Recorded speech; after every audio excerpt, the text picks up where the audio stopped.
গাজায় একটা হসপিটাল আছে খান ইউনুসে একটা অ্যাম্বুলেন্স আসছে, অ্যাম্বুলেন্স থেকে একটা বাচ্চা নামছে, 10-11 বছর বয়স, ওর কাছে একটা ব্যাকপ্যাক, ওখান থেকে রক্ত পড়তেছে। আল জাজিরা সাংবাদিক জিজ্ঞেস করছে যে তোমার এখান থেকে রক্ত পড়তেছে কেন, তোমার ব্যাগে কি? বলছে আমার ভাই।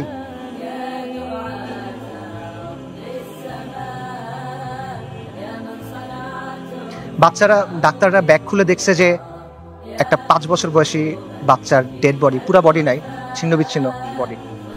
যারা আমাদেরকে হত্যা করতেছে, যারা আমাদের উপর আগ্রাসন চালাচ্ছে, তাদের নিয়ে আমাদের মধ্যে মুগ্ধতা কাজ করে। যারা পরাজিত জাতি, তারা সবসময় বিজয়ী জাতির অনুকরণ করে। ওয়ামা লাকুম লা তুকাতিলুনা ফি সাবিলিল্লাহ, তোমার কি হয়েছে, তোমাদের কি হলো, তোমরা কেন আল্লাহর রাস্তায় কিতাল করতেছো না? আল্লাহ সুবহানাহু ওয়া তাআলা বলেন ওয়াকাতিলুহুম হাত্তা লা তাকুনা ফিতনা, ওর সাথে কিতাল করো যতক্ষণ পর্যন্ত ফিতনা দূরীভূত না হয়। এটা স্পষ্ট। আল-কুদস উমর রাদিয়াল্লাহু আনহুর সময় কিভাবে ফাতা হয়েছে, আল-কুদস সালাহউদ্দিন আইয়ুবীর সময় কিভাবে ফাতা হয়েছে, এগুলোতে মানে জটিলতার কিছু নাই, এটা স্পষ্ট উত্তর। কিন্তু এই উত্তরটা আমরা নিতে পারতেছি না। ইসরায়েলকে সবচেয়ে বেশি সামরিক সমর্থন কে দেয়? আমেরিকা। আসমান থেকে ফেরেশতা নেমে এসে আপনার জন্য জিহাদের দরজা খুলে দিবে না। আল্লাহ, আপনি আমাদের কাছ থেকে নেন, যতক্ষণ পর্যন্ত আপনি খুশি না হন আপনি আমাদের কাছ থেকে নেন, আমরা প্রস্তুত আছি। এই কথাটা যখন আমরা বলতে পারবো এবং এই কথার উপর যখন আমরা আমল করতে পারবো, যখন আমরা বলবো ইয়া আল্লাহ আপনি নেন, ততক্ষণ পর্যন্ত নেন যতক্ষণ আপনি সন্তুষ্ট না হন, তারপর আপনি আমাদেরকে আল আকসা দেন, তখন আল-কুদস আপনি মুক্ত করতে পারবেন, আগ পর্যন্ত পাবেন না। বিসমিল্লাহির রহমানির রহিম, ইন্নাল হামদুলিল্লাহ ওয়াসসালাতু ওয়াসসালামু আলা রাসূলিল্লাহ ওয়া আলা আলিহি ওয়া সাহবিহি ওয়া সাল্লামা তাসলিমান কাসীরা, আম্মা বা'দ। রাব্বি ইশরাহ লি সাদরি ওয়া ইয়াসসির লি আমরি ওয়াহলুল উকদাতাম মিন লিসানি ইয়াফকাহু কওলি। ওয়া ক্বালা সুবহানাহু ওয়া তাআলা আউযু বিল্লাহি মিনাশ শাইতানির রাজীম ওয়া মা লাকুম লা তুকাতিলুনা ফি সাবিলিল্লাহি ওয়াল মুস্তাদআফিনা من الرجال والنساء والولدان الذين يقولون ربنا أخرجنا من هذه القرية الظالم أهلها واجعل لنا من لدنك وليا واجعل لنا من لدنك نصيرا الذين آمنوا يقاتلون في سبيل الله والذين كفروا يقاتلون في سبيل الطاغوت فقاتلوا أولياء الشيطان إن كيد الشيطان كان ضعيفا صدق الله العظيم। আমিরুল মুমিনিন সাইয়েদনা উমর ইবনুল খাত্তাব রাদিয়াল্লাহু আনহুমা আজমাইনের খিলাফতের সময়কার কথা। পারস্যের বিখ্যাত সেনাপতি গভর্নর হুরমুজান মুসলিমদের হাতে বন্দী। তাকে ওমর ইবনুল খাত্তাবের সামনে আনা হইল। ওমর রাদিয়াল্লাহু তখন ব্যস্ত, বিভিন্ন জায়গায় তিনি মুসলিম সেনাবাহিনীকে পাঠাচ্ছেন। তিনি হুরমুজানকে প্রশ্ন করলেন যে আমরা মুশরিকদের ভূমিতে অভিযান পাঠাচ্ছি, এই ব্যাপারে তোমার কি মতামত? জবাবে হুরমুজান বলল, এই ভূমি এবং এই ভূমিগুলার অধিবাসীদের অবস্থা হলো একটা পাখির মতো। পাখির 2টা ডানা, 2টা পা, একটা মাথা। একটা ডানা ভেঙে ফেলবেন আর একটা ডানা থাকবে। 2টা ডানা ভেঙে ফেলবেন, পায়ের উপর ভর দিয়ে থাকবে। কিন্তু যদি মাথা কেটে ফেলেন তাহলে আর কোনো কিছু কোনো কাজে আসবে না। মুসলিমদের শত্রুদের অবস্থা হলো, একটা ডানা হলো রোমের কায়সার, রোমের সম্রাট, আরেকটা ডানা হলো পারস্য, 2টা পা আর মাথা হলো খসরু। আপনি যদি খসরুকে আক্রমণ করেন এই পাখি শেষ হয়ে যাবে, আপনি মুসলিমদের বলেন খসরুকে আক্রমণ করতে। ওমর রাদিয়াল্লাহু আনহু এই পরামর্শ গ্রহণ করলেন এবং ইতিহাস সাক্ষী যে এই স্ট্র্যাটেজি সফল হয়। ওমর ইবনুল খাত্তাব রাদিয়াল্লাহু আনহুমা আজমাইনের খিলাফতের সময় অর্ধেক পৃথিবীর উপর ইসলামী শাসন কায়েম হয়। যে কোনো লড়াইয়ে, যে কোনো রাজনৈতিক প্রকল্পে, যে কোনো তাজদিদের প্রক্রিয়ায় সঠিক পলিসি থাকা, সঠিক স্ট্র্যাটেজি থাকা এবং শত্রুকে সঠিকভাবে চিহ্নিত করা অত্যন্ত গুরুত্বপূর্ণ। এটা ছাড়া কখনো আপনি সফল হতে পারবেন না। এবং এই জিনিসটা করতে হবে বাস্তবতার নিরিখে, শরিয়ার আলোকে এবং নিজের সামর্থ্য অনুসারে। এটা জজবা দিয়ে করলে হবে না, এটা আবেগ দিয়ে করলে হবে না, এটা উইশফুল থিঙ্কিং দিয়ে করলে হবে না, অথবা হিকমার নামে সুবিধাবাদের মাধ্যমে এটা করলে হবে না। আমি মনে করি আজকে যে বিষয়টা নিয়ে আলোচনা, আল-কুদসের মুক্তি কোন পথে, সেই আলোচনার ক্ষেত্রে এই বিষয়টা মাথায় রাখা অত্যন্ত গুরুত্বপূর্ণ। এবং আল-কুদসের মুক্তি কোন পথে এই আলোচনাটাও জরুরি, কারণ ওয়ান্স এন্ড ফর অল আমাদের সামনে এটা স্পষ্ট হওয়া জরুরি যে আল-কুদস কিভাবে মুক্ত হবে। গত 409 দিন ধরে গাজায় আমাদের মুসলিম ভাই বোনদের হত্যা করা হচ্ছে, তাদের উপর হত্যাযজ্ঞ চলতেছে, তাদের উপর ধ্বংসযজ্ঞ চলতেছে। শিশুদের হত্যা করা হচ্ছে, নারীদের হত্যা করা হচ্ছে, বৃদ্ধদের হত্যা করা হচ্ছে, পুরুষদের তো হত্যা করা হচ্ছেই। তারা মারা যাচ্ছেন বুলেটের আঘাতে, বোমার আঘাতে, ধ্বংসস্তূপের নিচে চাপা পড়ে, শ্বাসরুদ্ধ হয়ে, জ্যান্ত আগুনে পুড়ে, চিকিৎসার অভাবে, ওষুধের অভাবে, অনাহারে, না খেতে পেয়ে। বাসাবাড়ি থেকে শুরু করে হসপিটাল, ইউনিভার্সিটি, রিফিউজি ক্যাম্প, কোনো কিছু বাকি নাই। ইহুদিরা সব জায়গায় হামলা করতেছে। আমেরিকা, পৃথিবীর top medical journal the Landsat সেটা বলছে যে গাজায় প্রায় 2 লক্ষ মানুষ মারা গেছে, কিন্তু এই সংখ্যাটা নিশ্চিত করা যাচ্ছে না, কারণ লাশগুলো ধ্বংসস্তূপের নিচে চাপা পড়ে আছে। এবং এটা পুরো পৃথিবীর কাছে স্পষ্ট যে ইহুদিরা এখানে একটা গণহত্যা চালাচ্ছে, এথনিক ক্লেন্সিং করতেছে, জাতিগত নিধন এবং জেনোসাইড চালাচ্ছে তারা। খোদ ICJ, international court of justice, তারা বলছে গাজায় যেটা হচ্ছে এটা গণহত্যা হিসেবে কোয়ালিফাই করতে পারে। অ্যান্ড ইয়েট কেউ কিছু করে নাই। এটা সবার চোখের সামনে হচ্ছে, এটা কোনো পাথরের নিচে হচ্ছে না, কোনো গর্তের ভিতরে হচ্ছে না, কোনো অন্ধকার কোনায় হচ্ছে না। এটাকে বলা হচ্ছে the world's most televised genocide. এটা লাইভ স্ট্রিমিং হচ্ছে, আপনি চোখের সামনে দেখছেন কি হচ্ছে, আপনি লাইভ আপডেট পাচ্ছে, বাকি কেউ কিছু করে নাই। আন্তর্জাতিক আইন, মানবাধিকার, আন্তর্জাতিক সম্প্রদায়, জাতিসংঘ কেউ কিছু করে নাই, তারা এখানে নিষ্ক্রিয় দর্শক। আর পশ্চিমা বিশ্ব, আমেরিকা, ইউরোপ, তারা সক্রিয়ভাবে এই গণহত্যায় মদত দিচ্ছে। তারা ইসরায়েলকে অস্ত্র দিচ্ছে, তারা ইসরায়েলকে ফিনান্সিয়ালি হেল্প করতেছে, এবং তারা ইসরায়েলকে কূটনৈতিকভাবে হেল্প করতেছে। আর মুসলিম বিশ্বের মুসলিম বিশ্বের শাসকদের কি অবস্থা? তাদের অবস্থা হলো তারা একদিকে কিছু বিবৃতি দিচ্ছে, আর পেছনে তলে তলে তারা ইসরায়েলের সাথে নর্মালাইজেশন করতেছে।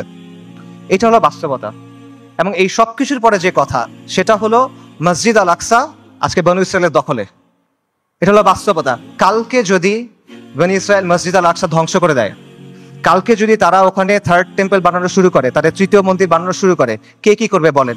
যাদের কথা এতক্ষণ বললাম, এরা কে কি করবে? কেউ কিচ্ছু করবে না। এটা বাস্তবতা। খালাস, এর চেয়ে খারাপ আর কোনো পরিস্থিতি হইতে পারে না। কাজেই এই অবস্থায় এই প্রশ্নের উত্তরটা আমাদের কাছে স্পষ্ট হওয়া দরকার যে আল কুদসের মুক্তি কোন পথে। এবং এই প্রশ্নের উত্তর কঠিন না, এই প্রশ্নটাও সহজ, প্রশ্নের উত্তরও সহজ। আল্লাহ আজ্জা ওয়া জাল কোরআনে এই প্রশ্নের উত্তর দিয়ে দিয়েছেন। আমাদের ইতিহাস থেকে এই প্রশ্নের উত্তর স্পষ্ট, এবং এই সময়েও, এই যুগেও, সাম্প্রতিক সময়েও এই প্রশ্নের উত্তর অনেকে আমাদের কাছে স্পষ্ট করে দিয়েছেন। কিন্তু স্পষ্ট উত্তর, সহজ উত্তর আমরা সহজে মানতে পারি না। উত্তর অনেক সহজ, উত্তরটা নেওয়া কঠিন। সো এই জন্য এই প্রশ্নের উত্তরটা স্পষ্ট করা দরকার। আমি আসলে এই জন্যই আজকে আসছি। আমার এখানে আসার কথা ছিল না, আই হ্যাড ডিফারেন্ট প্ল্যানস। এই সেমিনারটা আমার অ্যাটেন্ড করার কথা ছিল না। যে কয়টা কারণে অ্যাটেন্ড করা, তার অন্যতম বা প্রধান কারণ হলো যে আমার কাছে মনে হয়েছে আমি অনেক জায়গায় গেছি, অনেক কথা বলছি, বাট এই কথাগুলো বলা হয় নাই, এবং এই কথাগুলো বলা প্রয়োজন। সো এগুলো বলার জন্য আমি আসলে এখানে আসছি। এবং আজকে দেখবেন যে অনুষ্ঠানের যে অন্য টপিকগুলো আছে, সেটার সাথে আমার টপিকটা একটু ডিফারেন্ট। মূল টপিকগুলো হলো যে ইসলামের প্রস্তাবনা, সমাজের ক্ষেত্রে, রাষ্ট্রের ক্ষেত্রে। এই টপিকটা একটু ডিফারেন্ট, কারণ আমি রফিক ভাইকে বলছিলাম যে আমি সেমিনারে আসবো, বাট আমাকে এই টপিকে কথা বলতে দিতে হবে। আমি আসছি 2টা কারণে। এক হলো আপনাদের সামনে স্পষ্ট করে দেওয়ার জন্য যে আল কুদসের মুক্তি কোন পথে, যাতে আপনাদের কোনো অজুহাত না থাকে, আপনারা যেন পরে গিয়ে বলতে না পারেন কেউ আমাদেরকে বলে নাই, আমরা জানতাম না, আমরা বুঝি নাই। এই অজুহাতটা সরায় নেওয়ার জন্য আসছি। আর আমি এই জন্য আসছি যাতে যেদিন আল্লাহ আজ্জা ওয়া জালের সামনে গিয়ে দাঁড়াইতে হবে আমার, সেদিন যেন আমি এইটুক বলতে পারি যে আমি কিছু করতে পারি নাই, কিন্তু এই কথাটা আমি আমার কমের সামনে বলছিলাম।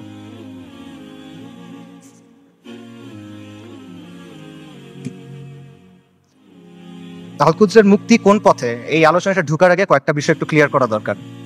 একটা বিষয় হলো যে শত্রুর নির্মমতা বা শত্রুর নিষ্ঠুরতা, এটা আসলে এখানে মূল সমস্যা না। কারণ এর চেয়েও নির্মম, এর চেয়েও নিষ্ঠুর ঘটনা আমাদের ইতিহাসে ঘটছে, এই উম্মার সাথেই ঘটছে। প্রথম ক্রুসেডের কথা চিন্তা করেন, যখন ক্রুসেডাররা জেরুজালেম দখল করে নিল 1099 সালের জুলাইয়ের 15 তারিখ, আজকে থেকে 925 বছর আগের কথা।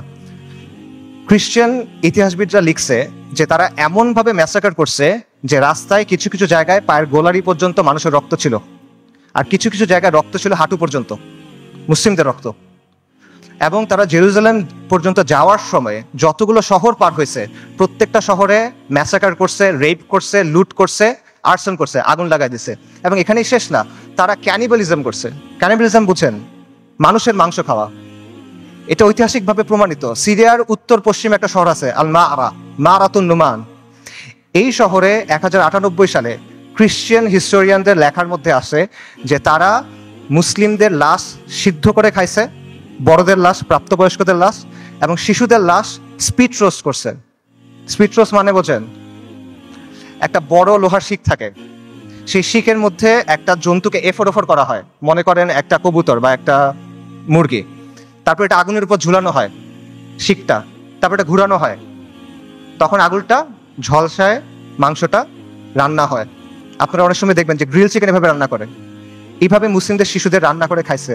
আমি বানায় বলতেছি না, ক্যানিবলস অ্যান্ড ক্রুসেডার্স একাডেমিক পেপার আছে, খুঁজে দেখেন, সেখানে প্রাইমারি সোর্স দেওয়া আছে, 12টা খ্রিস্টান সোর্স থেকে এটা প্রমাণিত। এই ঘটনা আমাদের সাথে ঘটছে। তাতারদের কথা চিন্তা করেন, বলা হয় যে মঙ্গলরা যখন বাগদাদ আক্রমণ করছিল 40 দিন পর্যন্ত মুসলিমদের হত্যা করছে।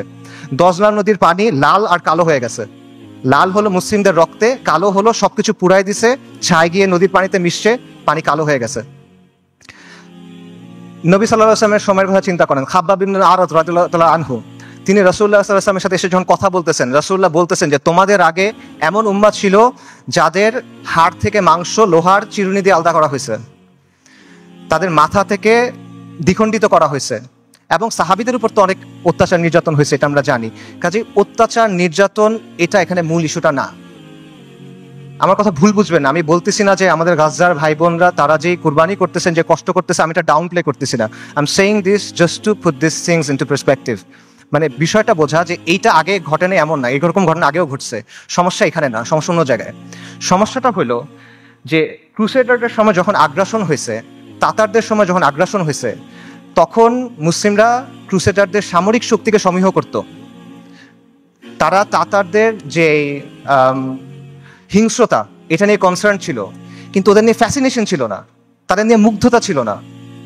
আপনি তাদের লেখা যদি পড়ে দেখেন, দেখবেন যে ক্রুসেডের সময় যেসব মুসলিম হিস্টোরিয়ানরা লিখছেন, তারা ক্রুসেডারদের নিয়ে মজা করতেছে যে তাদের কাজকর্ম এমন কেন, তাদের বিশ্বাস এমন কেন, তাদের কালচার এমন কেন।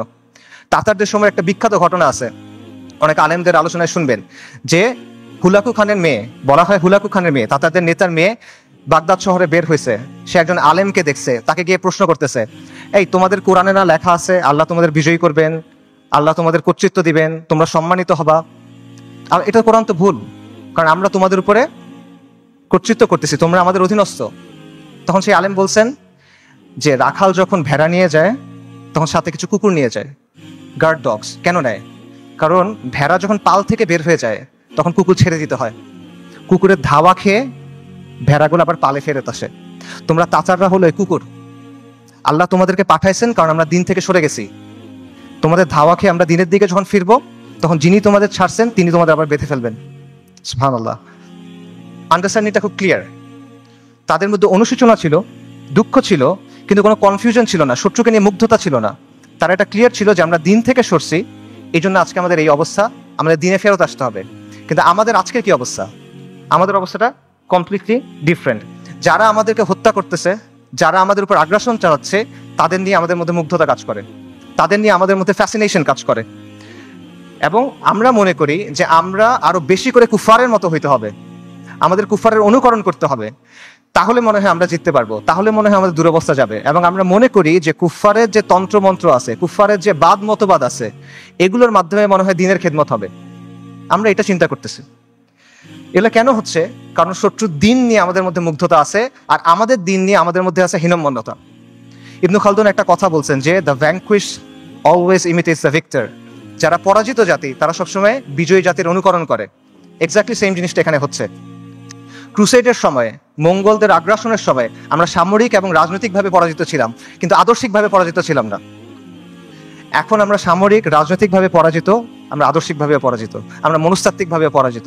এই কারণে সহজ যে উত্তর, সহজ যে সমাধান, এটা আমরা গ্রহণ করতে পারি না। আল-কুদসের মুক্তি কোন পথে হবে? আল-কুদসের মুক্তি হবে জিহাদের মাধ্যমে, কিতালের মাধ্যমে, তরবারির ধারালো অগ্রভাগ দিয়ে আল-কুদস মুক্ত হবে, আর কোনো কিছু দিয়ে হবে না। আল্লাহ আযজা ওয়া জাল কোরআনে বলছেন আল-কুদসের জন্য আপনার করণীয় কি?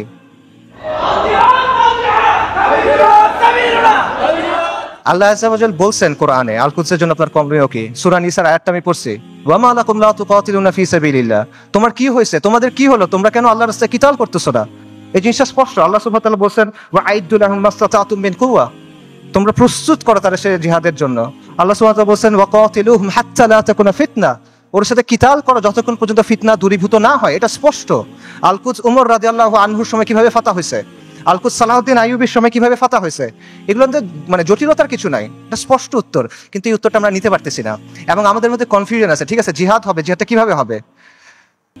আপনি ফিলিস্তিনে গিয়ে জিহাদ শুরু করবেন নাকি? ওমর রাদিয়াল্লাহু আনহুর সময় কি ফিলিস্তিনে জিহাদ শুরু হয়েছিল নাকি ফিলিস্তিনে গিয়ে জিহাদ শেষ হয়েছিল? সালাহউদ্দিন আল আইয়ুবীর সময় জিহাদ কি ফিলিস্তিনের দরজায় শুরু হয়েছিল না জিহাদ ফিলিস্তিনের ভেতরে গিয়ে শেষ হয়েছিল? এই প্রশ্নগুলোর উত্তর সোজা। আপনি কি জিহাদ ফিলিস্তিনে গিয়ে শুরু করবেন নাকি জিহাদ করতে করতে করতে গিয়ে আল্লাহ এক সময় আল আকসাকে আমাদের হাতে দিবেন ইনশাআল্লাহ? এই প্রশ্নগুলোর উত্তর সোজা, কিন্তু আবারও ওই সহজ উত্তরটা আমরা নিতে পারি না, কারণ এই যে আমাদের পরাজিত মানসিকতা, এটা আমাদের আচ্ছন্ন করে রাখছে, এটার বাইরে আমরা বের হইতে পারতেছি না। আমাদের চিন্তার মধ্যে কিছু জট লেগে আছে, যখনই আমরা ক্লিয়ারলি একটা জায়গায় যেতে চাচ্ছি ওই জটগুলোর জন্য আমরা কনক্লুশনে পৌঁছাতে পারতেছি না। সুফিদের একটা কথা আছে যে আপনি যখন কোনো গ্লাসে বিশুদ্ধ পানি দিবেন তার আগে ওই গ্লাস থেকে ময়লা ফেলে দিতে হবে। সো আপনি যদি ঠিক অ্যান্সারটা দিবেন তার আগে ভুল অ্যান্সারটা সরাই নিতে হবে। এই জন্য আমি মূল অ্যান্সারে যাচ্ছি, তার আগে অল্প কিছু বিষয় কভার করি। আমাদের মাথায় কিছু জট লেগে আছে, সেই জটগুলো ক্লিয়ার করার চেষ্টা করি। প্রথম যে জটটা খুলতে হবে সেটা হলো আল কুদসের ইস্যুর নিয়মতান্ত্রিক কোনো সমাধান নাই, এটার কোনো অনুমোদিত সমাধান নাই, এটার কোনো বৈধ সমাধান নাই। বর্তমান বিশ্ব ব্যবস্থার অধীনে যতগুলো নিয়মতান্ত্রিক পথ আছে, যতগুলো বৈধ পথ আছে, যতগুলো অনুমোদিত পথ আছে, এগুলো কোনোটা দিয়ে ফিলিস্তিন মুক্ত হবে না। আর যেই পথে ফিলিস্তিন মুক্ত হবে, আল কুদস মুক্ত হবে, এটা কোনোদিনও এই বিশ্ব ব্যবস্থায় বৈধ পথ হবে না। এটা কখনো তারা মেনে নিবে না। এটা সবসময় তাদের চোখে অপরাধ থাকবে, এটা সবসময় তাদের চোখে অবৈধ থাকবে এবং এটা সবসময় তাদের চোখে সন্ত্রাস হিসেবে গণ্য হবে। এটা হলো রিয়ালিটি। এটা চিন্তা করেন যে যে জাতিসংঘ আর যেই আন্তর্জাতিক আইনের মাধ্যমে ইসরায়েলের প্রতিষ্ঠা হলো, সেই জাতিসংঘ আর সেই আন্তর্জাতিক আইন দিয়ে আপনি কিভাবে আল কুদস মুক্ত করবেন? ইসরায়েল রাষ্ট্র প্রতিষ্ঠিত হয়েছে কিভাবে? জায়নিস্ট আন্দোলনের মাধ্যমে, ব্রিটিশদের সাহায্যে, আমেরিকার সাহায্যে, আন্তর্জাতিক আইন আর জাতিসংঘের ফ্রেমওয়ার্কের মধ্যে। এই বিশ্ব ব্যবস্থা এটা ইসরায়েলকে জন্ম দিছে এবং এই বিশ্ব ব্যবস্থা ইসরায়েলকে টিকায় রাখছে। তাহলে এই বিশ্ব ব্যবস্থার অধীনে যতগুলো সম্ভাব্য সমাধান আছে, কোনোটা দিয়ে আপনি ইসরায়েলকে সরাইতে পারবেন না। সম্ভাব্য সমাধান কি বলেন?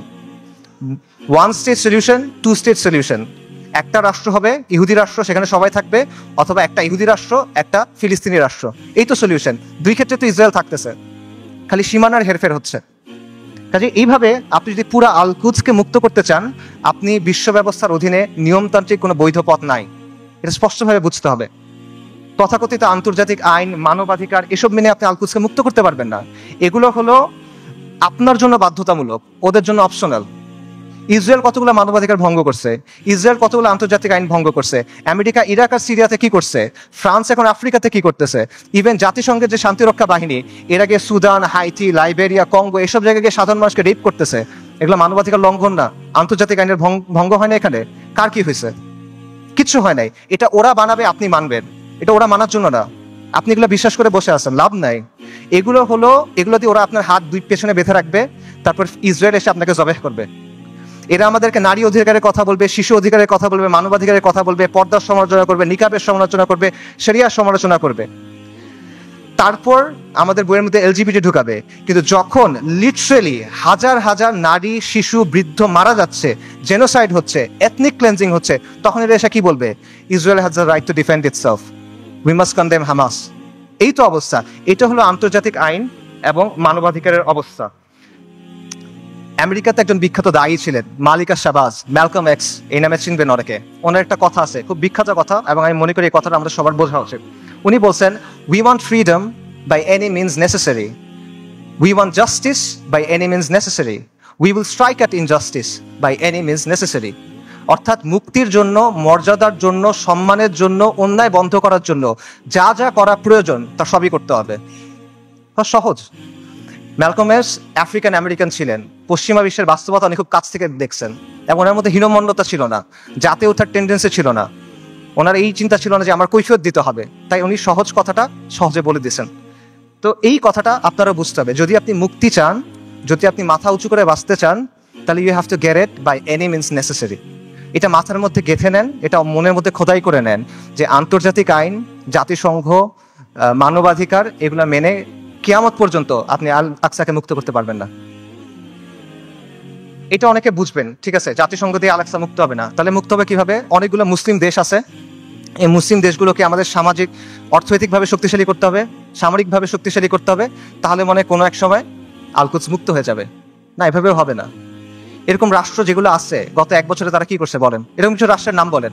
ইউএই, কাতার, সৌদি আরেবিয়া, তুরস্ক, এরা এই রাস্তাতেই আছে, তাই না? আচ্ছা, তারা কি করছে বলেন? সর্বপ্রথম যে রাষ্ট্র ইসরায়েলের সাথে নর্মালাইজেশন করছে, প্রথম যে রাষ্ট্রগুলো করছে তার মধ্যে একটা হলো ইউএই। ইসরায়েলকে সবচেয়ে বেশি অস্ত্র সাপ্লাই দেয় আমেরিকা। সেই অস্ত্র ইসরায়েলে পৌঁছায় কিভাবে? যে রুটগুলো ব্যবহার হয়ে পৌঁছায় তার একটা হলো কাতারে। গাজায় যে অস্ত্র দিয়ে আপনার ভাই বোনকে হত্যা করা হচ্ছে, সেই অস্ত্র এসে প্রথমে পৌঁছাচ্ছে কাতারে। সৌদি আরব কি করতেছে? একদিকে পেছনে নর্মালাইজেশনের চেষ্টা করতেছে, আরেকদিকে মরুভূমির মধ্যে কনসার্ট হচ্ছে। ইসরায়েলের চ্যানেল 13 একটা প্রতিবেদন আছে, সেখানে বলা হয়েছে যে যখন লোহিত সাগরে ব্লকেট দিল হুথিরা, ইয়েমেনের হুথিরা যখন লোহিত সাগরে ব্লকেট দিল, তখন ইসরায়েলে কার্গো গেছে কিভাবে? দুবাই, জর্ডান এবং সৌদি আরবের মধ্য দিয়ে। আর যারা এগুলোর বিরুদ্ধে কথা বলার মতো মানুষ, সেই হকপন্থী ওলেমায়ে কেরাম, শত শত ওলেমায়ে কেরাম গত 7-8 বছর ধরে তাদের জেলে। আর তুরস্কের কথা আপনি বলবেন, মানে তুরস্কের অনেক রেটরিক আছে, অনেক কথা তুরস্কের বিরুদ্ধে বললে অনেকে মন খারাপ করেন। আমাকে বলেন যে তুরস্কের বাস্তবতা কি? তুরস্ক কি করছে আমাকে বলেন। তুরস্কের বাস্তবতা হলো তুরস্ক নেটো সদস্য। তুরস্কের বাস্তবতা হলো তুরস্কের মিলিটারি আইডিএফ এর সাথে জয়েন্ট মিলিটারি এক্সারসাইজ করে। সো আপনি যদি মনে করেন যে এইটার মাধ্যমে হবে, এটা আসলে অবাস্তব চিন্তা ভাবনা। এই রাষ্ট্রগুলো, এই শাসনগুলো আন্তর্জাতিক বিশ্ব ব্যবস্থার অংশ, এগুলোর সাথে আপোষ করে তারা টিকে থাকে। এবং আধুনিক মুসলিম রাষ্ট্রগুলো, তথাকথিত মুসলিম রাষ্ট্রগুলোর যে শাসন ব্যবস্থা, এটা হলো ঔপনিবেশিক শাসন ব্যবস্থার ধারাবাহিকতা। আমাদের এখানে ইসলামী শাসন ছিল, ফিরিঙ্গিরা এসে তাদের শাসন ব্যবস্থা চাপাই দিছে, এখন এই রাষ্ট্র এবং এই শাসকরা সেটাই কন্টিনিউ করতেছে। এটা হলো রিয়ালিটি। কাজে বিশ্ব ব্যবস্থা যদি দুর্বল হয়, এই শাসকদের মস্তক কেঁপে উঠবে। এবং বিশেষ করে আরবের যে রাজতন্ত্রগুলো আছে বা মনার্কিগুলো আছে, তারা ক্ষমতায় আছে এবং টিকে আছে প্রথমে ব্রিটেনের সাথে আপোষ করার মাধ্যমে, এখন আমেরিকার সাথে আপোষ করার মাধ্যমে। এগুলো বাস্তবতা, এই বাস্তবতা অস্বীকার কোনো সুযোগ নেই। এগুলো ঐতিহাসিকভাবে প্রমাণিত সত্য কথা। কাজেই এরা কখনোই এমন কোনো কাজ করবে না যেটা এই বিশ্ব ব্যবস্থার বিরুদ্ধে চায়। তারা যদি আন্তরিকভাবে চায়ও, তাহলে তারা এটা করতে পারবে না। তারা অ্যাট বেস্ট এটা ম্যানেজ করতে পারবে, এবং এটি তারা চেষ্টা করে ম্যানেজ করা, যে 2 লক্ষ মানুষ মারা গেছে, আমরা একটা বিবৃতি দিব, এইটুকুই তারা করবে।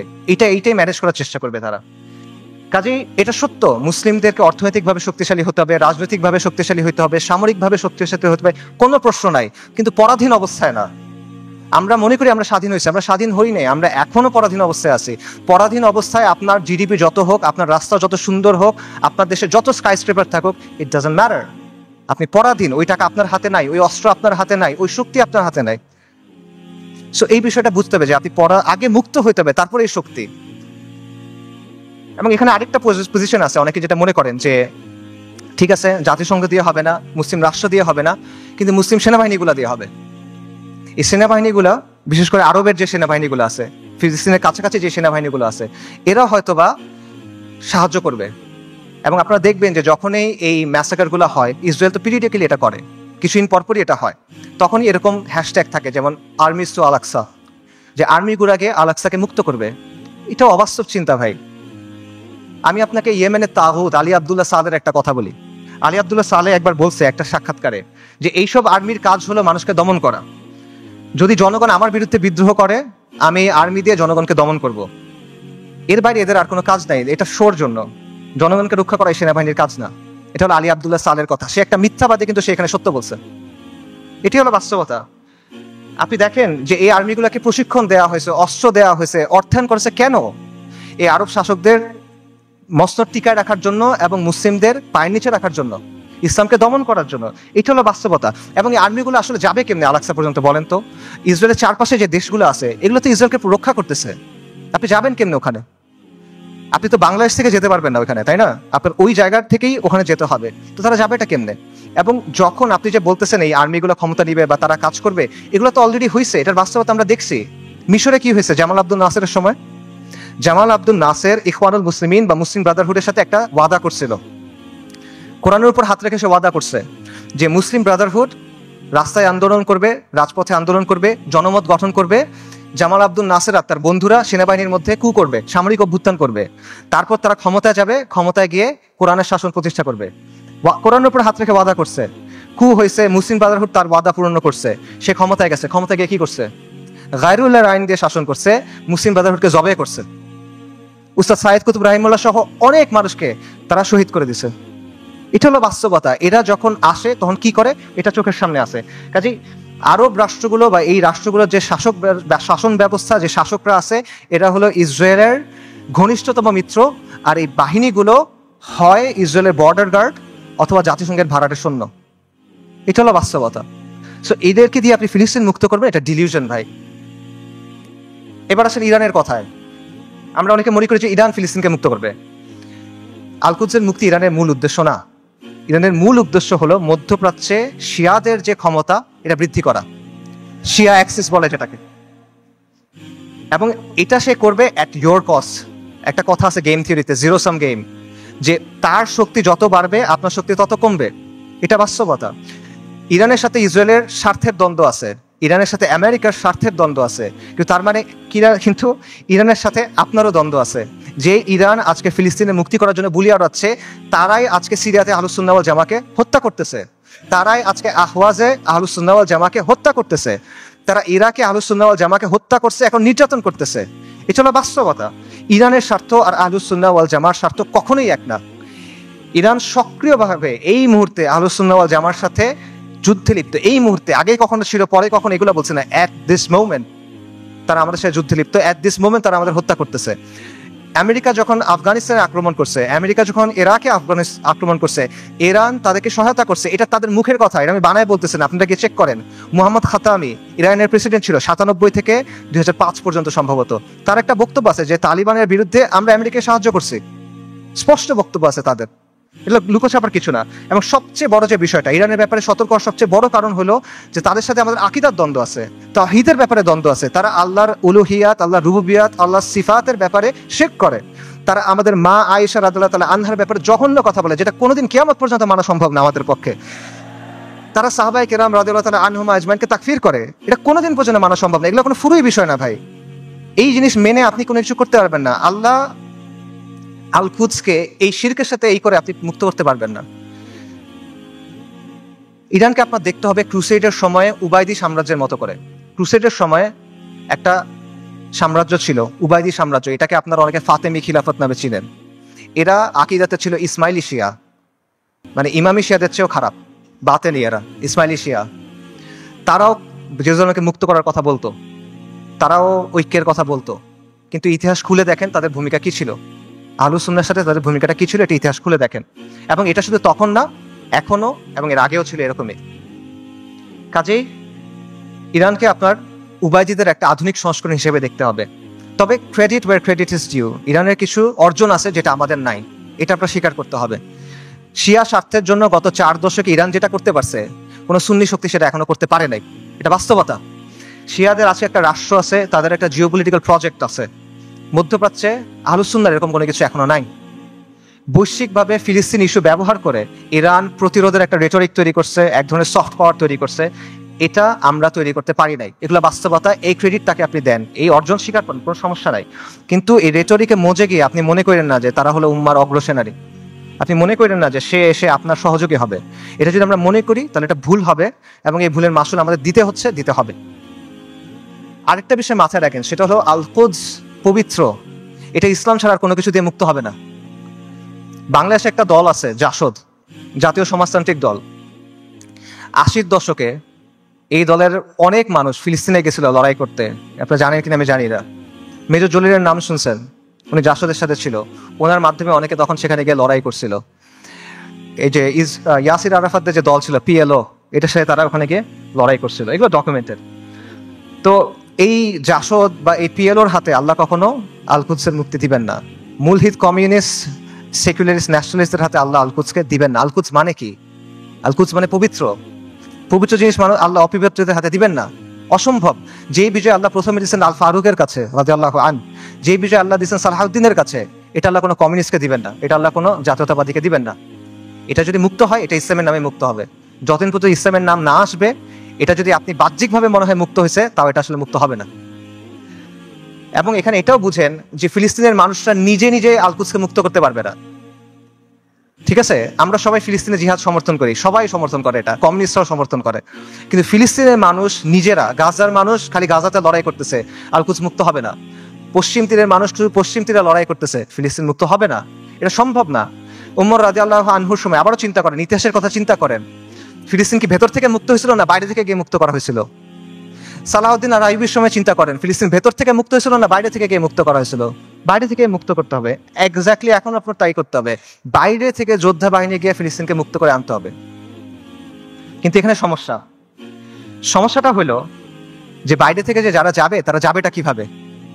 ইসরায়েল একটা 4-5 লেয়ারের সিকিউরিটি কমপ্লেক্সের ভেতরে বসে আছে। সহজ করে বলি, ইসরায়েল যেতে হলে আপনার 4টা বা 5টা পাহাড় টপকাইতে হবে। এভাবে চিন্তা করেন, মনে করেন আফ্রিকার কোনো অঞ্চলে আপনি টাইম মেশিনে করে সালাউদ্দিন আল আইয়ুবী এবং নুরুদ্দিন জিঙ্গি রাহিমাহুমুল্লাহ তাদেরকে নিয়ে আসলেন, তাদের বাহিনীকে নিয়ে আসলেন, তাদেরকে অত্যাধুনিক অস্ত্র দিলেন এবং তাদের একটা মিশন দিলেন, তোমাদের কাজ হলো আবার জেরুজালেম মুক্ত করো, আগে একবার করছিলে আবার করো। তারা যদি এই কাজটা করতে চায় তাদের কে বাধা দিবে চিন্তা করেন। প্রথমে ওইখানকার তথাকথিত মুসলিম শাসক বাধা দিবে, তাদের বাহিনী বাধা দিবে, সেই শাসকদের কিছু অনুগত নামধারী আলেম থাকবে, তারা বাধা দিবে, তারা বলবে এরা খারিজি, তারা বলবে এরা তাকফিরি, তারা বলবে এরা উগ্র, তারা বলবে এরা বাঘি। এগুলো বলে অনেকে মাইন্ড করেন, এগুলো বাস্তবতা। আপনারা ভিডিও দেখেন, মিশরের এক বিখ্যাত মুফতি, নাম বললে সবাই চিনবেন, এই বিখ্যাত মুফতি বলছে যে অক্টোবর 7 তারিখ যে আক্রমণ করা হয়েছে এটা খারিজিদের মতো আক্রমণ হয়েছে, এবং এটা যাদের সামনে বলছে সেই তরুণরা তাকে ভয়ঙ্কর অ্যাগ্রেসিভ একটা স্লোগান দিছে, তখন গালি দিছে বেসিক্যালি। আমি বলতে চাচ্ছি না, আপনাকে ইউটিউবে খুঁজে দেখেন, এগুলো বাস্তবতা।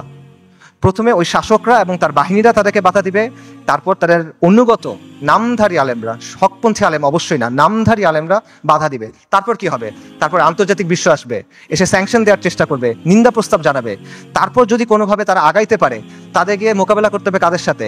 ইসরায়েলকে ঘিরে রাখা আরব দেশগুলা এবং সেগুলোর শাসক এবং সেগুলোর সেনাবাহিনীর সাথে।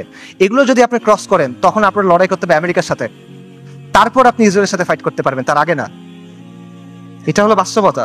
আজকে যদি কোনো সুন্নি রাজনৈতিক শক্তি তৈরি হয়, মনে করেন উত্তর পূর্ব আফ্রিকাতে কোনো সুন্নি দল ইসলামী ইমারত কায়েম করলো, তারা এখন আল-কুদস পর্যন্ত যাইতে চায়, তাদেরকে এই 4-5টা পাহাড় টপকায় ওখানে যেতে হবে। কাজেই আল-কুদসের মুক্তির যে ইস্যু, এটা কোনো নির্দিষ্ট অঞ্চলের ইস্যু না, এটা কোনো লোকাল ইস্যু না, এটা একটা গ্লোবাল ইস্যু। এটা সম্পর্ক পুরো বিশ্ব ব্যবস্থার সাথে। এবং আপনি চিন্তা করে দেখেন যে ইসরায়েল রাষ্ট্র অস্তিত্ব আসলো কিভাবে। 1947 সালে যখন দ্বিতীয় বিশ্বযুদ্ধ শেষ হইল, যখন মিত্রবাহিনী যুদ্ধে জিতলো, যখন আমেরিকার নেতৃত্বে নতুন বিশ্ব ব্যবস্থা তৈরি হলো, তখন ইসরায়েল রাষ্ট্রের জন্ম হয়েছে। কাজেই যেই আল-কুদস দখল হওয়ার সাথে ইসরায়েল রাষ্ট্র প্রতিষ্ঠিত হওয়ার সাথে সম্পর্ক এই বিশ্ব ব্যবস্থার। কাজে আপনি যদি আল-কুদসকে মুক্ত করতে চান, আপনি যদি ইসরায়েলের মোকাবেলা করতে চান, এই বিশ্ব ব্যবস্থাকে আপনার পরাজিত করতে হবে। এর সহজ কোনো উপায় নেই আসলে। আর যখন আপনি বিশ্ব ব্যবস্থাকে চেঞ্জ করতে যাবেন, ওটা কিরকম হবে? এটাকে একটা নিট অ্যান্ড ক্লিন প্রক্রিয়া হবে, সহজ প্রক্রিয়া হবে না, একটা রক্তাক্ত প্রক্রিয়া হবে, ব্রুটাল প্রক্রিয়া হবে। পরিবর্তন যত বেশি হয়, সেটা তত বেশি প্রক্রিয়াটা, পদ্ধতিটা তত বেশি রুক্ষ হয়, তত বেশি কঠিন হয়। এটা হলো বাস্তবতা। পৃথিবীর ইতিহাসে কোনো পলিটিক্যাল সিস্টেমের পরিবর্তন শান্তিপূর্ণভাবে হয় নাই। পলিটিক্যাল সিস্টেম, আপনি একটা ওয়ার্ল্ড সিস্টেমের কথা বলতেছেন, ওয়ার্ল্ড অর্ডারের কথা বলতেছেন, এটা শান্তিপূর্ণভাবে হবে না। কিন্তু আমরা এভাবেই চিন্তা করি। আমি চিন্তা করি আমার চাকরি ঠিক থাকবে, আমার ক্যারিয়ার ঠিক থাকবে, আমার স্ট্যান্ডার্ড অফ লিভিং ঠিক থাকবে, সব কিছু ঠিক থাকবে, জিডিপি ঠিক থাকবে, আমার দেশের ইনকাম পার ক্যাপিটা ঠিক থাকবে, মাঝখান দিয়ে আল-কুদস মুক্ত হয়ে যাবে। এভাবে হবে না। আমাদের সবাইকে কুরবানি করতে হবে। এটা সস্তা কিছু না ভাই। এটা আপনি সেকুলার ইতিহাস দেখেন, ওয়াহির আলোকে দেখেন, আকলের দিক দিয়ে দেখেন, বাস্তবতার আলোকে দেখেন, আপনি এভাবে মুক্ত করতে পারবেন না। এই পুরো বিশ্ব ব্যবস্থার পরিবর্তনের সাথে এটা জড়িত। আমি সামারি করি, আমি অনেকগুলো না না না না বললাম, সেই নাগুলো সামারি করি। বর্তমান বিশ্ব ব্যবস্থার অনুমোদিত কোনো পথে আল-কুদস মুক্ত হবে না। জাতিসংঘ, আন্তর্জাতিক আইন, মানবাধিকার, এগুলা দিয়ে আল-কুদস মুক্ত হবে না। মুসলিম বিশ্বের শাসক এবং তাদের অধীনস্থ যে সেনাবাহিনী, এদেরকে দিয়ে আল-কুদস মুক্ত হবে না। ইরানের যে অক্ষ, এটার মাধ্যমে আল-কুদস মুক্ত হবে না। আল-কুদসের অধিবাসীরা একা একা নিজেরা চেষ্টা করে ভেতর থেকে আল-কুদসকে মুক্ত করতে পারবে না, তাকে অবশ্যই বাইরে থেকে হেল্প করতে হবে। কিন্তু বাইরে থেকে কেউ যদি হেল্প করতে যায়, তারা 4 থেকে 5টা পাহাড় ডিঙায় যেতে হবে। কাজে ফিলিস্তিনের মুক্তির বিষয়টা এই বিশ্ব ব্যবস্থার পরিবর্তন করা বা বিশ্ব ব্যবস্থাকে দুর্বল করার সাথে সম্পর্কিত। আল-কুদসকে মুক্ত করতে হলে অবশ্যই এই বিশ্ব ব্যবস্থাকে দুর্বল হইতে হবে, নইলে এটা সম্ভব না, ইল্লা মাশাআল্লাহ। এবং অবধারিত হবে এই ক্ষেত্রে আপনার অরাজকতা, অস্থিতিশীলতা এবং রক্তক্ষয়ী একটা প্রক্রিয়ার মধ্যে যেতে হবে। এগুলো হলো বাস্তবতা। তাহলে আল-কুদসের মুক্তি কিভাবে, সমাধান কিভাবে? আমি বলছি আল-কুদসের মুক্তি কিতালের মাধ্যমে, জিহাদের মাধ্যমে। এটা আপনারাও জানতেন অনেকে। আজকে এখানে আসার আগে আপনারা অনেকে এটা মনে করতেন যে হ্যাঁ, জিহাদের মাধ্যমে আল-কুদস মুক্ত হবে। শুধু আপনারা না, যেই ছেলেটা মদ খায়, যে মেয়েটা বয়ফ্রেন্ড নিয়ে ঘুরে, সেও দেখেন মনে করে যে আলকুস যুদ্ধের মাধ্যমে মুক্তি হবে। আমেরিকার যে কমিউনিস্টরা আছে, যে এলজিবিটি অ্যাক্টিভিস্টরা আছে, এদের মধ্যে অনেকে মনে করে আলকুস যুদ্ধ ছাড়া মুক্তি হবে না। আপনারা দেখবেন যে ওদের অনেকে স্লোগান দেয়, from the river to the sea Palestine will be free. তারা এটা বলে, তারা মনে করে 7ই অক্টোবরের অ্যাটাককে তারা প্রশংসা করে, তারা মনে করে এটা হলো ডিকলোনাইজেশন হচ্ছে, ডিকলোনাইজেশন সবচেয়ে ভালো রূপ এটা। তো তার বুঝ আর আপনার বুঝে তফাৎ কি? তফাৎটা হলো যে আপনি মনে করছেন যুদ্ধ দিয়ে মুক্ত হবে, আপনার কাছে উত্তরটা আছে, আপনার কাছে গন্তব্যটা আছে, কিন্তু গন্তব্য পর্যন্ত কিভাবে যাবেন এটা আপনি জানেন না। আপনি একটা অঙ্কের উত্তরটা আপনি মুখস্থ জানেন বা কেউ আপনাকে বলে দিচ্ছে, আপনি এটা লিখছেন, কিন্তু আপনি অঙ্কটা মিলাই আনতে পারতেছেন না। এটা হলো সমস্যাটা। সো এই কথাগুলো এতক্ষণ আমি যেটা বললাম, যে আমি যে বললাম এইভাবে হবে না, এইভাবে হবে না, এইভাবে হবে না, এটা বলার কারণটা হলো ওই চিন্তার জটগুলো খুলে দেওয়া, যাতে করে আপনার চিন্তাটা স্পষ্ট হয়। আলকুদসকে মুক্ত করতে হলে অবশ্যই জিহাদ করতে হবে, এবং এটা একটা উম্মা কেন্দ্রিক প্রচেষ্টা হতে হবে। এটা কোনো নির্দিষ্ট এক জায়গায় করে আপনি করতে পারবেন না। জিহাদটা শুরু ফিলিস্তিনে হবে না, এটা শেষটা ফিলিস্তিনে গিয়ে হবে। ইতিহাসে এভাবেই বারবার হয়েছে। ওমর ইবনুল খাত্তাবের সময় কি হয়েছিল চিন্তা করেন, সালাউদ্দিন আল আইয়ুবের সময় কি হয়েছিল চিন্তা করেন। শুরুটা কখনোই ফিলিস্তিনে হয় নাই, শেষটা ফিলিস্তিনে গিয়ে হয়েছে। এবং এই জন্য প্রথমে মুসলিম মেজরিটি দেশগুলো আছে সেগুলোকে আপনার স্বাধীন করতে হবে, সেকুলার সিস্টেম থেকে বের হয়ে সেখানে ইসলামী শরিয়া আনতে হবে। We must replace this tyrannical puppets with men of God. মুত্তাকিদের দিয়ে ওই জায়গায় ইসলামী শরিয়া আনতে হবে, তা না হলে আপনি মুক্ত করতে পারবেন না। এটা হলো বাস্তবতা। এবং এই পরিবর্তনটা, এটা একটা বৈপ্লবিক পরিবর্তন। এটা ব্যালট বক্স দিয়ে আসবে না, এটা কোনোদিনও ব্যালট বক্সে দিয়ে আসবে না। অনেক চেষ্টা করা হয়েছে, আসবে না। সেটা আফগানিস্তানে যেভাবে আসবে, সব জায়গায় এভাবে আসবে, এটা জরুরি না। স্থান, কাল, পাত্র, প্রেক্ষাপট ভেদে পরিবর্তন আসতে পারে, কিন্তু পরিবর্তনটা বৈপ্লবিক হইতে হবে। এটা আপোষের কোনো পরিবর্তন হইলে হবে না। এবং মূল বিষয়টা সিম্পল, কিছু ভূখণ্ডের উপর আহলুস সুন্নাহ ওয়াল জামাত তামকিন লাগবে, শাসন কর্তৃত্ব লাগবে। তারপর সেই ভূখণ্ডগুলোকে ঘাঁটি হিসেবে ব্যবহার করে আপনাকে সামরিক শক্তি তৈরি করতে হবে। তারপর ধাপে ধাপে জিহাদের মাধ্যমে আলকুদসকে মুক্ত করতে পারবেন। এটা হলো অ্যান্সার। এবং এই তামকিন অর্জনের কাজটা সব মুসলিম ভূখণ্ডে আপনি একসাথে করতে পারবেন না, কারণ সব মুসলিম ভূখণ্ডের অবস্থা এক না। আপনি চিন্তা করেন, বাংলাদেশে ইসলামী ইমারত হওয়া আর সিরিয়াতে ইসলামী ইমারত হওয়া কখনো একরকম না। বাংলাদেশ আর ইসরায়েলের মধ্যে বা আলকুদসের মধ্যে 6টা দেশ আছে, Jordan, Iraq, Iran, Afghanistan, Pakistan এবং মোদির ভারত। আনরিয়েলিস্টিক, আপনি ওখান থেকে যেতে পারবেন না। কিন্তু সিরিয়ার সাথে ডিরেক্ট বর্ডার আছে। কাজেই এই বাস্তবতা বুঝতে হবে যে কোন জায়গায় ফোকাস করতে হবে, কোনভাবে কাজ করতে হবে। তবে মূল সমাধান ওই জায়গাতেই, যেটা আমি আবারও বলতেছি, আলকুদসের নিকটবর্তী মুসলিম ভূখণ্ডে তামকিন অর্জন করতে হবে, শাসন কর্তৃত্ব অর্জন করতে হবে। তারপর সেগুলোকে কেন্দ্র হিসেবে ব্যবহার করে সামরিক শক্তি বৃদ্ধি করতে হবে। তারপর ধাপে ধাপে জিহাদের মাধ্যমে আল আকসার দরজায় গিয়ে পৌঁছাতে হবে। এটা আপনাদের অনেকের কাছে মনে হতে পারে যে ফ্যান্টাসি, আপনাদের অনেক কাছে মনে হতে পারে যে এটা অনেক কঠিন একটা সলিউশন, কিন্তু এটাই সবচেয়ে প্র্যাগম্যাটিক সলিউশন। এবং এটার উদাহরণ ইতিহাস থেকে আছে। আমি আবারও বলতেছি, ওমর রাদিয়াল্লাহু আনহুর সময় চিন্তা করেন কিভাবে মুসলিমরা আল আকসা মুক্ত করছিল। প্রথমে মদিনার উপরে শাসন কর্তৃত্ব তামকিন, তারপর জাজিরাতুল আরবের উপরে, তারপর সিরিয়ার কিছু অঞ্চলে, তারপর আল আকসায়। সালাউদ্দিন আইয়ুবের সময় কিভাবে হয়েছে, সিরিয়ার কিছু অঞ্চলে, তারপর মিশরে, তারপর আল আকসায়। এভাবেই হয়েছে। এবং আপনি যদি বলেন যে এটা তো ঠিক আছে, অনেক আগে হয়েছে, বর্তমান সময়ে এভাবে হবে কিনা, বর্তমান সময়েও হবে। আপনার সামনে উদাহরণ আছে। ইরানের কথা চিন্তা করেন, ইরানের ব্যাপারে আমরা বলছি যে ইরানের মাধ্যমে এটা মুক্তি হবে না, ইরানের স্বার্থ আমাদের স্বার্থ এক না, ইত্যাদি। বাকি গত 1 বছরে কেউ যদি ইসরায়েলের সাথে কিছু লড়াই করে থাকে, 2-1টা গুলিও করে থাকে, এটা কে করছে? ইরানই তো করছে। তো এই যে প্রতিরোধ করার সামর্থ্য, এটা সেটা অর্জন করলো কিভাবে? তারা 3টা বা 4টা জায়গাকে ব্যবহার করে এটা করছে। একটা হলো তেহরান মানে ইরান, একটা হলো লেবাননে হিজবুল্লাহ বা হিজবুল শয়তান, একটা হলো ইয়েমেনে হুথিরা, আর একটা হলো ইরাকে তাদের যে মিলিশিয়াগুলো আছে আল বদর ব্রিগেড। এর মাধ্যমে তো তারা এটা করছে। তো এই শক্তিটা তারা তৈরি করছে কিভাবে? নিয়মতান্ত্রিক ভাবে করছে।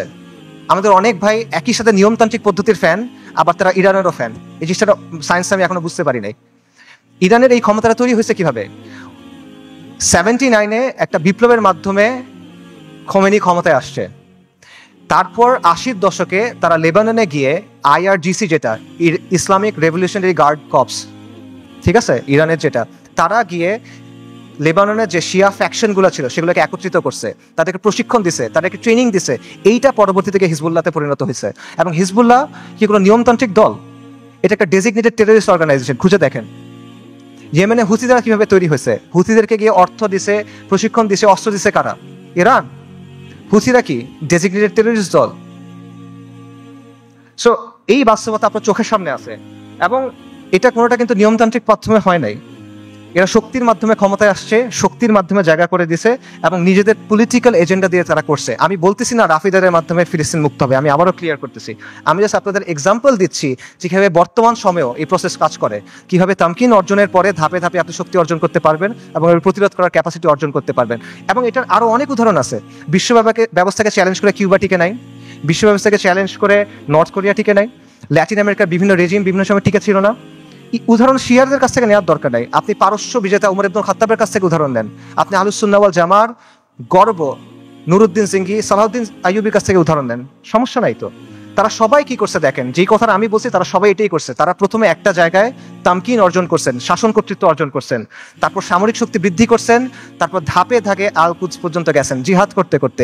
এটার বাইরে আর কোনো প্র্যাগম্যাটিক সলিউশন নাই। এটাই সবচেয়ে বাস্তবসম্মত পদ্ধতি, এটাই সবচেয়ে টাইম টেস্টেড পদ্ধতি, এটা হিস্টোরিক্যালি প্রুভেন পদ্ধতি, এটা শরিয়া সম্মত পদ্ধতি, এটা আকল সম্মত পদ্ধতি। এটা কঠিন পদ্ধতি, এটা রুক্ষ পদ্ধতি, বিপদ সংকল পদ্ধতি, কোনো ডাউট নাই, এটা সহজ পথ না। কিন্তু সহজ পথ নেওয়ার নাম তো ভাই বাস্তববাদী হওয়া না। বাস্তববাদী হলো যেটা করা প্রয়োজন সেটা করা। আপনি একটা গন্তব্যে যাবেন, একটা সহজ পথ একটা কঠিন পথ, সহজ পথ আপনাকে আরেক জায়গায় নিয়ে যাবে, আপনি ওটা নিলে তো হইল না। সো আমরা কিন্তু বাস্তববাদিতার নামে অতীতে অনেক পদ্ধতি গ্রহণ করছি, এখনো করে যাচ্ছি। এগুলো আমাদের কি দিছে ভাই, কি অর্জন দিছে আমাদের বলেন? জিল্লতি ছাড়া আমাদের কি অর্জন দিছে বলেন? এবং দিন থেকে আমরা সরে গেছি। আরো এক্সাম্পল দেখেন, চীনের কথা মনে করেন। চীন যে গ্লোবাল সুপার পাওয়ার হয়েছে, কিভাবে হয়েছে ভাই? লিবারাল ডেমোক্রেসি মেনে হয়েছে, মানবাধিকার মেনে হয়েছে। একটা ভায়োলেন্ট রেভলিউশনের মাধ্যমে চাইনিজ কমিউনিস্ট পার্টি শাসন কর্তৃত্ব অর্জন করছে, তামকিন অর্জন করছে। তারপর একটা ওয়ান পার্টি স্টেট বানাইছে, ব্রুটালি শক্ত হাতে শাসন করছে, আজকে সে আমেরিকার কন্টেন্ডার হয়েছে। এটা বাস্তবতা ভাই। চীন, তারা কি বিশ্বাস করতে যে জনগণ সব ক্ষমতার উৎস? চীনের বিপ্লবের যাকে স্থপতি বলা হয় মাও সেতুং, তার একটা বিখ্যাত উক্তি আছে, সেটা হলো বন্দুকের নল ক্ষমতার উৎস। পাওয়ার comes from the barrel of the gun. এটা বাস্তবতা। এই বাস্তবতা, political power comes from the barrel of the gun, এটা দুনিয়ার বাস্তবতা। আপনি বাস্তবতা বুঝার পরে বাস্তবসম্মত পলিসি নিতে পারেন। এবং আপনাকে ওই যেটা বলছিলাম, এই পলিসি আপনার নিতে হবে বাস্তবতার নিরিখে, শরিয়ার আলোকে এবং নিজের সামর্থ্য অনুসারে, এবং আপনার শত্রুকে আপনার চিনতে হবে। আমরা শুরুতে হুরমুজানের কথা বলছিলাম। মুসলিমদের শত্রুদের তুলনা হলো পাখির মতো। পাখির দুটা ডানা, দুটা পা, একটা মাথা। আজকে 1400 বছর পর্যন্ত ডানা একটা ভেঙে ফেলবেন, আর একটা ডানা থেকে যাবে। দুটা ডানা ভেঙে ফেলবেন, পা থেকে যাবে। মাথা কেটে ফেলবেন, পাখি শেষ। রাইট? তা আজকে 1400 বছর পরে বাস্তবতা কি? মুসলিমদের শত্রুদের অবস্থা একটা পাখির মতো। এক ডানা নেটো, এক ডানা ইসরায়েল, দুই পা হলো এই আরব বিশ্বের শাসকেরা। মাথাকে আমেরিকা। ইসরায়েলকে সবচেয়ে বেশি সামরিক সমর্থন কে দেয়? আমেরিকা। ইসরায়েলকে সবচেয়ে বেশি অর্থনৈতিক সমর্থন কে দেয়? ইসরায়েলকে সবচেয়ে বেশি রাজনৈতিক সমর্থন কে দেয়? বারবার জাতিসংঘের সিকিউরিটি কাউন্সিলে ভেটো কে দেয়? এই শাসকদের মসনদ কে টিকায় রাখেন?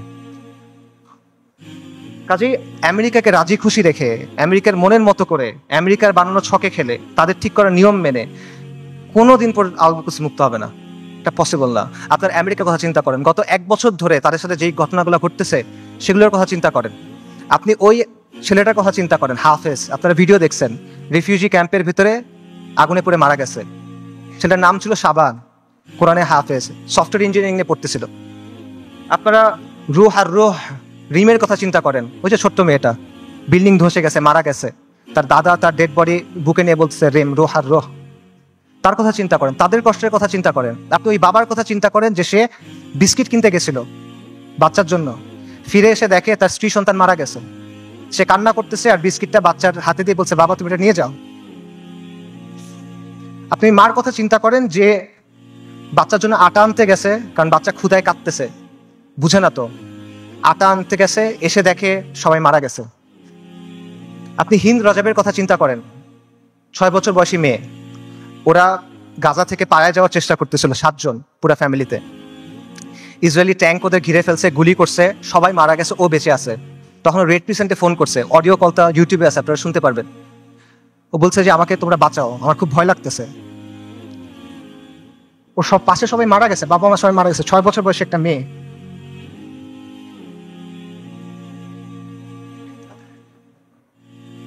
এবং শেষ পর্যন্ত 12 দিন পরে ওর ডেড বডি যখন পাওয়া গেছে, দেখা গেছে ওর পুরো ফ্যামিলির ডেড বডি, আর ওর আশেপাশে যে প্যারামেডিক গুলা ওকে বাঁচাতে আসছিল তারাও মারা গেছে, তাদেরকে মেরে ফেলছে ইসরায়েলিরা। ওই 3 বোনের কথা চিন্তা করেন, 3 বোন 3টা ছবি। প্রথম ছবিটা হলো যুদ্ধের আগে, 3 বোন সেলফি তুলছে হাসি খুশি। পরের ছবিটা হলো যুদ্ধের সময়, দুই বোন, পেছনে ধ্বংসস্তূপ, এক বোন মারা গেছে। পরের ছবি, এক বোন, তার হাতে একটা বড় পলিথিন, গার্বেজ ডিসপোজাল ব্যাগ আছে না, কালো রঙের বড় পলিথিন, ওরকম বড় পলিথিন। পলিথিনে কি? তার বোনের ডেড বডি, পুরো বডি নাই, ছিন্ন বিচ্ছিন্ন হয়ে গেছে ওই ডেড বডি। গাজায় একটা হসপিটাল আছে খান ইউনুস, খান ইউনুসে একটা অ্যাম্বুলেন্স আসছে, অ্যাম্বুলেন্স থেকে একটা বাচ্চা নামছে, 10-11 বছর বয়স, ওর কাছে একটা ব্যাকপ্যাক, ওখান থেকে রক্ত পড়তেছে। আল জাজিরা সাংবাদিক জিজ্ঞেস করছে যে এখানে তোমার এখান থেকে রক্ত পড়তেছে কেন, তোমার ব্যাগে কি? বলছে আমার ভাই।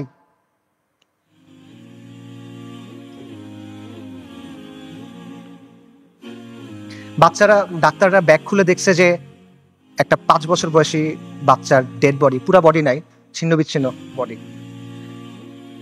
আপনারা ওই মার কথা চিন্তা করেন যে গেছে, যে তার পুরা ফ্যামিলি মারা গেছে, সে এসে জিজ্ঞেস করছে আমাকে লাশগুলো দাও, আমি দাফন কি করব।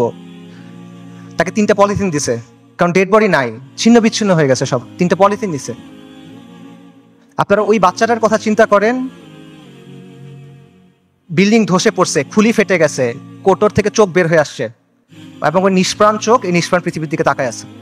এদের কষ্টের কথা চিন্তা করেন। এই কষ্ট শুধু তাদের, কষ্ট আমাদের না। আমরা না এক উম্মা, এক উম্মা এক দেহের মতো, এরকম না? আমাদের স্পষ্ট করে না ওই কষ্ট। এই কষ্টটা কি আমাদের যে কষ্টটা হবে তার চেয়ে বেশি কষ্ট? আমাদের যে কষ্ট ওটা কি এর চেয়ে বেশি কষ্ট? যদি এটা বেশি কষ্ট মনে হয় তাহলে আমি আরেকটা কষ্টের কথা বলি, এটা শোনেন। ওই দিনের কথা মনে করেন যেই দিন আল্লাহর সামনে আপনাকে দাঁড়াতে হবে। ইদা দুক্কাতিল আরদু আরদান দাক্কান দাক্কা ওয়া জাআ রাব্বুক ওয়াল মালাকু সাফফান সাফফা ওয়া জিআ ইয়াওমাইযিন বিজাহান্নাম। পৃথিবী চূর্ণ বিচূর্ণ হয়ে যাবে, বালির মতো হয়ে যাবে। আপনার প্রতিপালক আসবেন এবং মালাইকারা আসবে সারিবদ্ধভাবে, এবং জাহান্নামকে আপনার সামনে আনা হবে। ওই দিন আল্লাহ আপনাকে প্রশ্ন করবেন, আমাদেরকে প্রশ্ন করবেন, কি জবাব দিবেন? আল্লাহকে বলেন, ফায়াউমাইযিন লা ইউআযযিবু আযাবাহু আহাদ ওয়া লা ইউসিকু ওয়াসাকাহু আহাদ। আল্লাহ ওই দিন যেভাবে আযাব দিবেন ওভাবে আর কেউ দেয়া নাই। আল্লাহ ওই দিন যেভাবে বাঁধবেন ওভাবে আর কেউ বাঁধে নাই। কি বলবেন আল্লাহকে তখন? আল্লাহ আপনাকে যদি জিজ্ঞেস করেন তুমি কি করছিলে, আপনি কি জবাব দিবেন বলেন? এই কষ্ট বেশি না দুনিয়াতে আপনার যে কষ্ট হবে সেটা বেশি?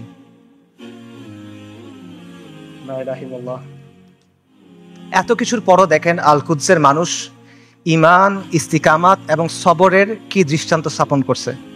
একজন বৃদ্ধা বলতেছে আমাদের জান, মাল, সন্তান সবকিছু আল্লাহর জন্য কুরবান।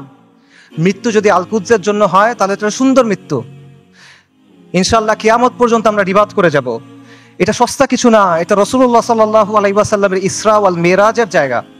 আমরা বাইতুল মাকদিসের অধিবাসীরা প্রস্তুতি আছি, কুরবানি করার জন্য প্রস্তুতি আছে, যত কুরবানি লাগে আমরা করব। ওই বাবার কথা চিন্তা করেন, হাসপাতালে একই দিনে 2 বাচ্চা মারা গেছে, 2 ছেলে মারা গেছে। উনি বলতেছেন আলহামদুলিল্লাহ, এটা জিহাদের ভূমি, এটা রিবাতের ভূমি, আমাদের যা কিছু আছে সব আল্লাহর জন্য। আল্লাহ আমাদের খালেক, উনি আমাদের তৈরি করছেন, উনি আমাদের পাঠাইছেন, উনি নিয়ে যাবেন, ওনার যা খুশি উনি করবেন, আমরা এটাতে খুশি, আমরা এটার উপর সবর করব। বান্দা যখন বিপদের মধ্যে পড়ে, ওলামায়ে কেরাম হাদিসের আলোকে বলছেন যে বান্দা যখন বিপদের মধ্যে পড়ে তখন আল্লাহ এটার মাধ্যমে তার সগীরা গুনাহগুলো মাফ করে দেন অথবা তাকে পরিশুদ্ধ করেন, কারণ আল্লাহ তাকে আখিরাতে বড় পুরস্কার দিতে চান। আমি মনে করি আমাদের গাজার ভাই বোনদের সাথে, ফিলিস্তিনের ভাই বোনদের সাথে এই বিষয়টাই হইতেছে। ইনশাআল্লাহ তাআলা আল্লাহ তাদেরকে জান্নাতুল ফিরদৌস আলার জন্য প্রস্তুত করতেছেন। আমি মনে করি আল্লাহ এই বান্দাদের উপর রাজি খুশি হয়ে যাবেন ইনশাআল্লাহ তাআলা। লক্ষের উপরে শহীদ, আলহামদুলিল্লাহ, এটা উম্মতে মুহাম্মদের গর্ব। আমাদের মৃতরা জান্নাতে ইনশাআল্লাহ, ওদের মৃতরা জাহান্নামে। আল্লাহু মাওলানা ওয়ালা মাওলা লাহু। ওই বৃদ্ধের কথা চিন্তা করেন যিনি ধ্বংসস্তূপের মাঝখানে দাঁড়ায় বলতেছেন আমরা আজও এখানে দাঁড়ায় আছি এবং আমরা এখানে পর্যন্ত থাকবো। এই ভূখণ্ড বরকতময়, এই ভূখণ্ডের অধিবাসীরা বরকতময়। আমাদের চারপাশে চূড়ান্ত ধ্বংসযজ্ঞ হয়েছে, কিন্তু আমরা তাও এখান থেকে নড়বো না, আমরা আল্লাহর দিন থেকে নড়বো না। আমরা অটল পাহাড়ের মতো, আমরা উজ্জ্বল তারার মতো। এবং আমি বলবো যে হ্যাঁ, পুরা বিশ্ব সাক্ষ্য দিচ্ছে তারা ইমানের ক্ষেত্রে অটল পাহাড়ের মতো। পুরা বিশ্ব সাক্ষ্য দিচ্ছে তারা ইস্তিকামাতের ক্ষেত্রে উজ্জ্বল তারার মতো। এবং পুরা বিশ্ব সাক্ষ্য দিচ্ছে আপনি এবং আমি কাপুরুষ। পুরা বিশ্ব সাক্ষ্য দিচ্ছে আপনি আর আমি অক্ষম। পুরা বিশ্ব সাক্ষ্য দিচ্ছে আপনি আর আমি নিষ্ক্রিয়। ইসরায়েলের এক সোলজারের ভিডিও আছে, সে বলতেছে, ইংলিশে বলতেছে, আমেরিকান জিও, সে বলতেছে আমরা গাজাকে পরিষ্কার করতেছি, আমরা গাজাকে প্রস্তুত করতেছি, কারণ আমাদের রাজা আসবে, আমাদের মাসিহ আসবে, আমরা তাকে মুকুট পরানোর জন্য প্রস্তুত হচ্ছি, আমরা তৃতীয় মন্দির বানানোর জন্য প্রস্তুত হচ্ছি। তাদের মাসিহকে আল মাসিহ আদ-দাজ্জাল। বনী ইসরাইল মসজিদ আল আকসার সামনে নাচতেছে, উল্লাস করতেছে, স্লোগান করতেছে, স্লোগান দিচ্ছে, তারা বলতেছে মুহাম্মদ মারা গেছে।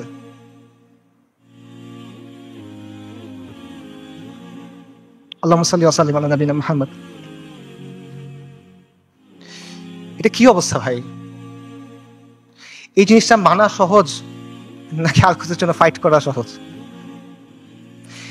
এই পথটা আমাদের কাছে অনেক বেশি কঠিন মনে হইতেছে। কোন পথটা আমাদের কাছে বেশি কঠিন মনে হয় এটা ঠিক করে দিবে যে আমাদের ইমানের অবস্থাটা আসলে কি। নবী সাল্লাল্লাহু আলাইহি ওয়াসাল্লাম তার হাদিসে বলছেন, আমি হাদিসের তরজমা বলতেছি, ইবনে উমর রাদিয়াল্লাহু তাআলা আনহু থেকে বর্ণিত, রাসূলুল্লাহ সাল্লাল্লাহু আলাইহি ওয়াসাল্লাম বলছেন, যখন তোমরা ইনার পদ্ধতিতে ব্যবসা করবে, গরুর লেজ আঁকড়ে ধরবে, কৃষিকাজে সন্তুষ্ট থাকবে এবং জিহাদ ছেড়ে দিবে, তখন আল্লাহ তোমাদের উপর লাঞ্ছনা এবং অপমান চাপায় দিবেন। সাদাকা রাসূলুল্লাহ। এর চেয়ে বড় লাঞ্ছনা আর এর চেয়ে বড় অপমান কি আছে? আর নবী সাল্লাল্লাহু আলাইহি ওয়াসাল্লাম বলছেন, এই অবস্থা ততক্ষণ থাকবে যতক্ষণ না পর্যন্ত তোমরা তোমাদের দ্বীনে ফেরত আসো। সুনান আবু দাউদের হাদিস। আল-কুদস জিহাদের মাধ্যমে মুক্ত হবে, কিন্তু এই জিহাদের দরজা কেউ এসে আপনার জন্য খুলে দিবে না।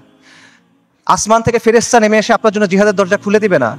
জিহাদের দরজা খুলতে হবে তাওহীদ আর হাদিদের শক্তি দিয়ে, খুলতে হবে না, ভাঙতে হবে। এটা এই রাস্তা আপনি মনে করতেছেন আল-কুদস পর্যন্ত আপনার জন্য একটা লাল গালিচা বিধানো রাস্তা তৈরি করে দিবে যে ভাই আমি আল-কুদসে গিয়ে জিহাদ করব। না, আপনার রক্ত, আপনার হাড়, আপনার মাংস, লাশের শাড়ি, খুলির পাহাড় পার হয়ে আপনার আল-আকসা যাইতে হবে। এটা ছাড়া আর কোনো অপশন নাই। আল-কুদসের দাম অনেক বেশি, এটা সস্তা না। বাইতুল মাকদিসের মানুষরা বলে দিছে, আল্লাহ আপনি আমাদের কাছ থেকে নেন, যতক্ষণ পর্যন্ত আপনি খুশি না হন আপনি আমাদের কাছ থেকে নেন, আমরা প্রস্তুত আছি। এই কথাটা যখন আমরা বলতে পারবো এবং এই কথার উপর যখন আমরা আমল করতে পারবো, যখন আমরা বলবো ইয়া আল্লাহ আপনি নেন, ততক্ষণ পর্যন্ত নেন যতক্ষণ আপনি সন্তুষ্ট না হন, তারপর আপনি আমাদেরকে আল-আকসা দেন, তখন আল-কুদস আপনি মুক্ত করতে পারবেন, আগ পর্যন্ত পাবেন না। আল-কুদস এমন এক দুলহান যার মাহার আমাদের রক্ত। আল-কুদস এমন এক দুলহান যার মাহার আমাদের রক্ত। মাহার পরিশোধ করা ছাড়া কোনো বিকল্প নাই, কোনো বিকল্প নাই। আল্লাহ আযজা ওয়া জাল্লা আল-কুদসকে মুক্ত করার প্রক্রিয়ায় শামিল হওয়ার তৌফিক দান করেন। আল্লাহ আমাদের তৌফিক দান করেন আল-কুদসকে মুক্ত করার। আল্লাহ আমাদের দুনিয়ার ভালোবাসার মৃত্যুকে অপছন্দ করার অসুখ থেকে মুক্ত করে দেন। আল্লাহ আমাদের মসজিদ আল আকসাতে সালাত আদায় করার তৌফিক দান করেন। আল্লাহ আমাদের চোখগুলোকে প্রশান্তি দেন। আল্লাহ আমাদেরকে খাইবারের মতো একটা দিন দেখান। আল্লাহ আমাদের বনু কুরাইযার মতো একটা দিন দেখান। আল্লাহ আমাদেরকে বনু কুরাইযার মতো একটা দিন দেখান। আল্লাহ আমাদের ক্ষমা করে দেন। আল্লাহ আমাদের মাফ করে দেন। আল্লাহ আমাদের নিফাক দূর করে দেন। আল্লাহ আমাদের নিষ্ক্রিয়তা দূর করে দেন। আল্লাহুম্মা মানসুরুল মুজাহিদিন ফি ফিলিস্তিন। আল্লাহুম্মা মানসুরুল মুজাহিদিন ফি গাজ্জা। আল্লাহুম্মা মানসুরুল মুজাহিদিন ফি বিলাদিশ শাম। আল্লাহুম্মা মানসুরুল মুজাহিদিন ফিল ইয়ামান। আল্লাহুম্মা মানসুরুল মুজাহিদিন ফিস সোমাল। আল্লাহুম্মা মানসুরুল মুজাহিদিন ফি কুল্লি মাকান। আল্লাহুম্মা রযুকনি শাহাদাতান ফি সাবিলিক। আল্লাহুম্মা রযুকনি শাহাদাতান ফি সাবিলিক। আল্লাহুম্মা ইন্নী আসআলুকা কাতলান ফি সাবিলিক। আল্লাহুম্মা ইন্নী আসআলুকা কাতলান ফি সাবিলিক। আল্লাহুম্মা ফাশহাদ। এই বক্তব্যে যদি ভালো কিছু থাকে এটা আল্লাহর পক্ষ থেকে, যা কিছু খারাপ, যা কিছু ভুল এটা আমার শয়তানের পক্ষ থেকে। ওয়া মা আলাইনা ইল্লাল বালাগ। আসসালামু আলাইকুম ওয়া রাহমাতুল্লাহ।